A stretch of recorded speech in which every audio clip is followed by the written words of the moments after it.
পহেলা বৈশাখ মানে বাংলার নববর্ষ। তো বাংলা নববর্ষ গিয়েছে 14 তারিখ, তো আজকে আমি ওই ভিডিও ছাড়ছি 16 তারিখ। তো ব্যাপারটা কেমন দেখায় না আসলে। গতকাল তো ওই যে বৈশাখের দিন মেলায় গিয়েছিলাম, ওই ভিডিওটা ছেড়েছিলাম। আর রান্নার ভিডিওগুলো বৈশাখের দিন করেছিলাম, তো আর ওই দিন তো ছাড়তে ছাড়তে দেরি হয়ে যাবে বলে ছাড়িনি আর কি। তো আসসালামু আলাইকুম, সবাই কেমন আছেন? আশা করি ভালো আছেন। তো আমিও আল্লাহর রহমতে আপনাদের দোয়া ও ভালোবাসা অনেক ভালো আছি। তো বৈশাখের দুপুরে বছরের প্রথম দিন বোনদেরকে বলেছিলাম আমাদের এখানে খাওয়ার জন্য। তো এখানে আমি নিয়ে নিয়েছি কিছুটা গরুর মাংস রান্না করে নিয়েছি, আর এখানে আমি একটা মুরগি ছোটো ছোটো করে টুকরা করে কেটে, তো এদিকে আমি মুরগিটাকে সব মশলা দিয়ে মাখিয়ে নিয়েছি, ফ্রাই করব। আর এদিকে আমি ইলিশ মাছটা নিয়েছি, সব ধরনের মশলা মাখিয়ে ভাজবো, বেগুন ভাজবো। আর আলুর ভর্তার জন্য আলু সিদ্ধ করে নিয়েছি, ডাল ভর্তার জন্য ডাল সিদ্ধ করব। এদিকে মাখানো চিকেনটার সাথে আমি একটা ডিম, কিছুটা কর্নফ্লাওয়ার দিয়ে নিয়েছি আর একটু দিয়ে বানাবো। তো এদিকে আমি সরিষার তেলে সব কিছু আজকে রান্না করবো, ইলিশ মাছ ভাজবো, বেগুন ভাজবো সরিষার তেলে, গরুর মাংসটাও সরিষার তেলে রান্না করবো। রাঁধুনি যে খাঁটি সরিষার তেলটা হয়, এটা আমার কাছে অন্য তেলটা ভালো লাগে না, রাঁধুনি তেলটাই আমার কাছে খুব ভালো লাগে। তো এদিকে আমি গরু মাংসটা হয়ে গেছে, আর এদিকে ইলিশ মাছটাকেও আমি ভেজে নিচ্ছি, ভেজে তো এদিকে মুরগিটাকে আমি ফ্রাই করে নেব।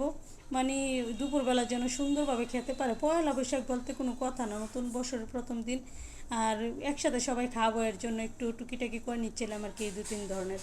তো এদিকে চিকেনটাকেও আমি ফ্রাই করার জন্য বসিয়ে দিলাম। এই চিকেন ফ্রাইটা অনেক দিন থেকে আমার খেতে ইচ্ছে করছিল, তার জন্য একটু চিকেন ফ্রাইও করে নিচ্ছি আর কি। তো চিকেন ফ্রাইটাকে একদম লাল লাল করে ভেজে নিচ্ছিলাম, একটু উল্টে পাল্টে সুন্দরভাবে। ওইদিকে ইলিশ মাছটাকেও ভেজে নিচ্ছিলাম।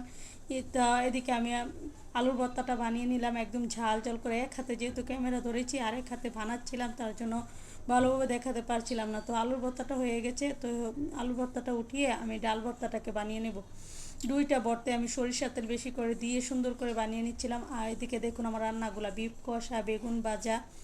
এই যে বেগুন ভাজাটা কত সুন্দর হয়েছে, আলুর ভর্তা, ডাল ভর্তা, তো সবগুলো রেসিপি আমি একটু একটু দেখিয়ে নিচ্ছি। ইলিশ ভাজা, মরিচ ভাজা, মরিচ পেঁয়াজ ভেজেছি ইলিশ মাছের সাথে।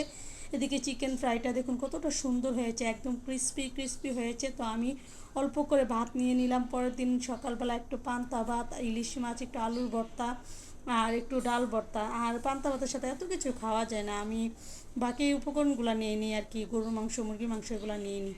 তো আমার ভিডিও ভালো লাগলে লাইক কমেন্ট শেয়ার দিয়ে পাশে থাকবেন, আর আমার জন্য সবাই দোয়া করবেন।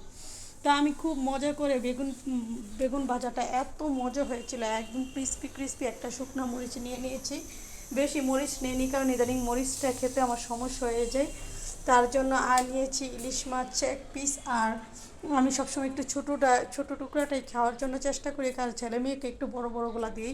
সব কিছুই মাংস, মাছ বলেন, মাংস বললে আমি ছেলে মেয়েকে একটু ভালো ভালো খাইয়ে আমি একটু মানে ছোটো টুকরাগুলা খাই, লেজ মাথা এগুলা খাই।